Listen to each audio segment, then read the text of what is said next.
Hey, welcome to Flight Test. I'm Alex and this is Austin. Hey guys. And today we're on a boat because we have the Splash Drone.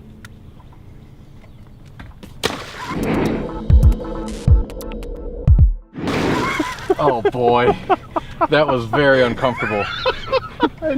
All right, guys, here goes nothing. Oh jeez.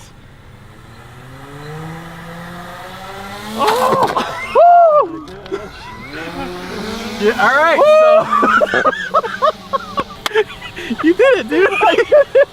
So lesson number one: raise everything out of the water before you start going into forward flight, because that did a little cartwheel. And yeah, we're good. You recovered. Took it like a champ. It's like you look like you meant to do that. I'll be honest. It's a tricks episode. But the first thing I noticed, if you look at the thing right now, I mean, it is locked. So yeah. We have, looks at 14 satellites right now for GPS, and this does not use any kind of downward positioning system like a lot of its similar drones, like the Phantom and all those other drones which aren't waterproof. This is just straight GPS, and we've flown a lot of just straight GPS drones over the years. And normally there's like a loiter radius that's like 10 feet, and it will hold coordinates within like a 10-foot radius. This thing is locked. Like, it looks really, really good out there. Well, and one of the features of the Splash Drone, because this is the third version, so they've had a few iterations already, is they redesigned the flight controller. And actually, it's all their own. Yeah, it's all their own. They redesigned the power systems. They redesigned the flight controller. Actually, this handheld controller is new. Which actually I really like. And it has a built-in screen. So the camera actually records at up to 4K, which is pretty impressive. And we'll let you guys be the judge of the footage. We haven't obviously seen it yet. This is our first time flying it. So this is kind of like a first impression. And right off the bat, I'm pretty impressed. Something that you don't really get a sense of just by looking at a video of it is it's a pretty substantial drone. It's girthy. Like, I mean, it's got some serious weight. That's why I was hesitant to just dump it in the water like that. It's got some really like good sized, nice motors on them, a good sized can, and yeah, it's a really good sized quadcopter, which I didn't expect getting it out of the box. All right, I gotta try it. Let me take it for a spin. Yeah, something that's a little bit different about this is that it has like horizon correction in it on the scroll wheel, so I don't see that too much in gimbals. No, my guess is so you can correct for it on the fly. Something that I think Alex would agree with, we've both done a lot of flying of aerial cinematography platforms over water. And it is very nerve-wracking. It's extremely nerve-wracking. Because it's a lot of money, it's right over the water. It adds a whole nother element, because if your battery gets low, or if you have a malfunction of any kind, you're basically saying goodbye to it. And so having that flexibility actually is really nice. A lot of the performance specs, I would never expect it to amount to something like a Phantom or a Mavic, because you're not getting the waterproof functionality out of those. Right. So obviously you're going to be sacrificing a little bit of performance as far as flight time, overall maneuverability, because it is such a bigger quad and it has a lot more weight on it. The battery size is 4S 5200, and it has a decent flight time. It says 16 minutes. Yeah, which is honestly pretty impressive. Yeah, it's not bad. So this is the type of things right here that normally would be very nerve-wracking to do. I'm pretty far out. I'd say I'm like 200 feet away, and I'm pretty low to the ground. And let's see how well it holds its altitude doing some just low cruising. Down kit. Look how low, dude, that's so cool. And I'm really so cool. Low, and you don't even have to worry about it. That's super cool. And something that is important to note is that you're not getting a full HD downlink. This is an analog signal that you're getting back. So you're not seeing, you know, what the final product is. This actually shoots in 4K, 25 frames a second. But that's not what you're seeing on the screen. You're seeing more of an analog signal, which allows you to frame up your shot, and it's very low latency. But again, you're not getting the experience of what you're gonna review later. And one thing that I saw too is that the gimbal motors are like Super Duty, like industrial strength. And the reason why is so when you dunk it underwater, it's gonna do a better job at stabilizing the footage, even when you're underwater. Now, obviously we're in a lake here in Ohio, so the visibility underwater isn't great. But let's just dunk it down there, because the camera, the full gimbal system is completely waterproof. So we'll just dunk it down, see how it goes. Dunk it. All right, you ready? Dunk it. It just doesn't look right. I can see underwater right now. There's not much going on under there. Is there any fish? No, no fish. Now, let's see here. I saw in the promotional video they were doing some... That's awesome. Dude, it likes it. It's like a little amphibious quad. Yeah, something that I noticed in some of their promotion they talked about is that water, especially water that's clear, you can technically use this as kind of like a drone snorkel. Like you can go kind of drive around while the camera is underwater and kind of see what's under there. The gimbal, they upgraded the gimbal motors so you actually can have that full stabilization functionality with the tilt underwater. They beefed up the gimbal for that reason. Dude, this is crazy. So like flying the drone around, it flies and performs really well. It's a nice little AP platform, but like when you are able to dunk it in the water like that, that's like, obviously I haven't ever experienced anything like that. I would imagine you could do all kinds of crazy adventures with this thing. Got to watch out for the waves. So what does this compare to? Really nothing. I mean, nothing. I haven't seen anything like this. I have seen some DIY waterproof quads made, but nothing that's ready to fly out of the box like this. Typically, we like to do some comparisons when we do, overviews like this, and there's not a whole lot out there to compare it to that has the water, proof functionality. Flight-wise, it flies a lot like a Blade Chroma or flies a lot like a Phantom 3. It just has, pretty docile flight characteristics. Yes. Does exactly what you'd expect it to do. Yeah, I didn't fly the V2, but I like whatever changes they made to the flight controller. It's super solid. It flies well, yeah, and the GPS is what I was most impressed with. Yeah. It locks in pretty darn well for not having any vision positioning system on it. Dude, can I dunk it again? Yeah, let me do it one more time.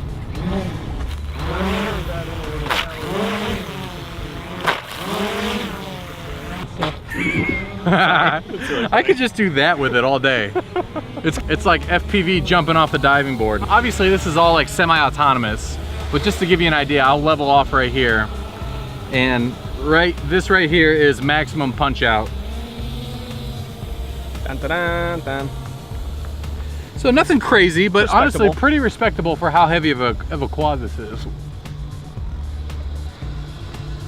And then this is full descent. Obviously this is controlled descent. It's just like a Phantom. So this, just like your DJI quads, this throttle stick is centered. It automatically centers. It's not a throttle control. It's actually more of an altitude control. All right, you gotta try dunking it.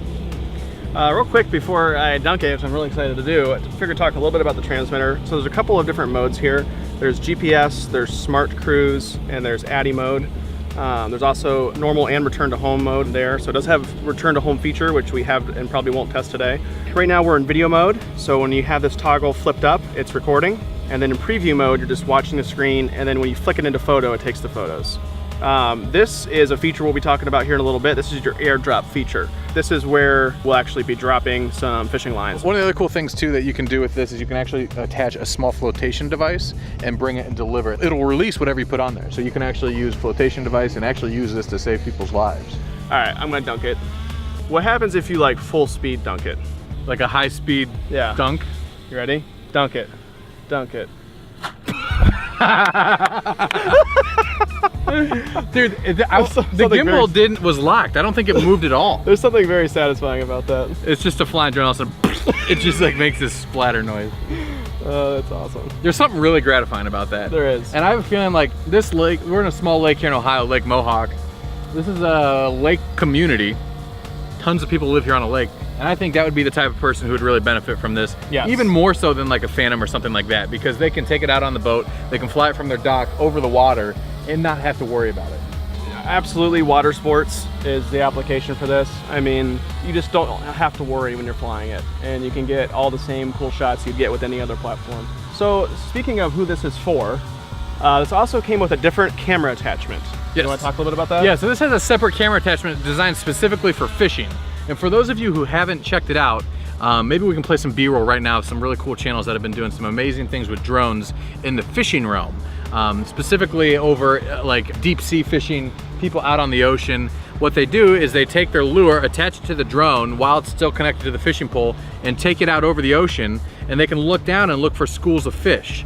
And then once they see one, they can hover right over the school of fish and drop the lure right into that school of fish. It makes for a more expedited fishing experience, to say the least.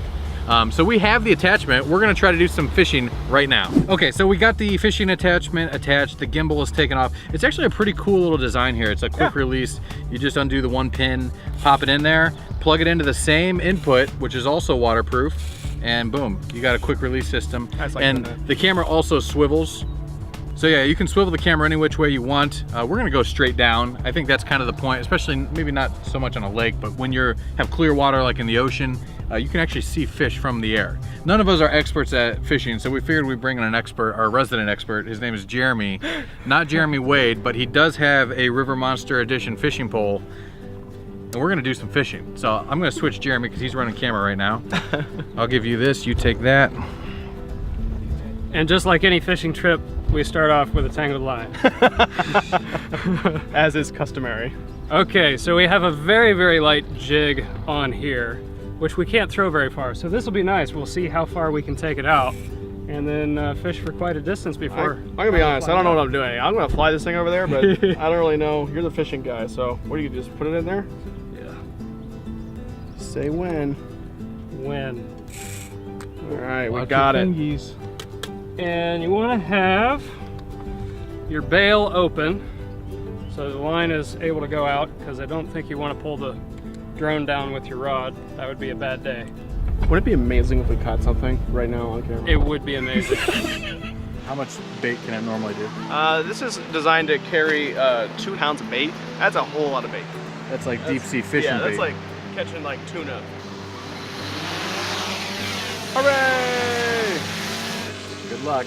I'm gonna go way out there. Bye! Don't do anything crazy. At least Bye! Look at that. you better stop. Stop. Wait, drone. Come back. Wait, I'll drop it. Dropping. Commence. All right, I dropped it. Okay. Did you run out of line? Yeah. All right, now let's see if I can catch something. I think that was just a crazy success, guys. I think we're gonna catch a shark. Easy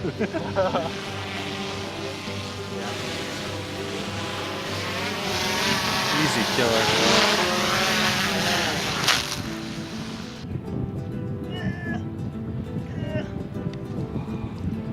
I had a nibble. I'm still reeling it in. I got quite a bit of line out there. You used all of your line. Yeah. Exact. I would have laughed if it would have pulled you into the water. Dude, you got it. I'll laugh if you caught a fish right now. Drone, why you go away? Whoa! If you catch a fish, we'll never make another episode again. We'll end the flight test here. Did you catch one, dude? You didn't. I don't know. Did you see the rod tip jumping? That was a hit. Yeah, I have a fish. No. No, stop. Yeah, I have a fish. Stop it. You don't have a fish. I have a fish. Stop You it. see that fish right there?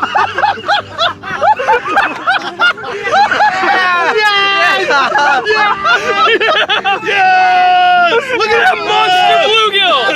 That is a monster bluegill! Day ever! Oh my god! That's amazing. Absolutely unbelievable. Well, man, we did it. Yes, we did. I think we should probably end it here because it's not Yeah, gonna it's not gonna get any better. It's not gonna get any better than this. Well, guys, we want to thank you for watching. We want to thank Swell Pro. We want to thank Splash Drone for sending this to us to play with. If you guys are interested, check the link below. This is available now. The Kickstarter was a huge success, but it is over now.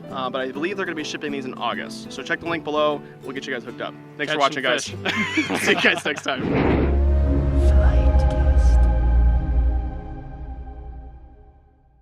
Do we have a fishing rod? Did you catch one, dude?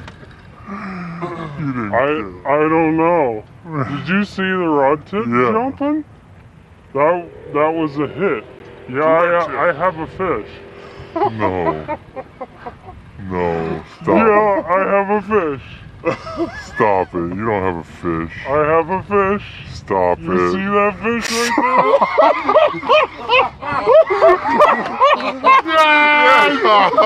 Absolutely unbelievable. This could be you. Buy this.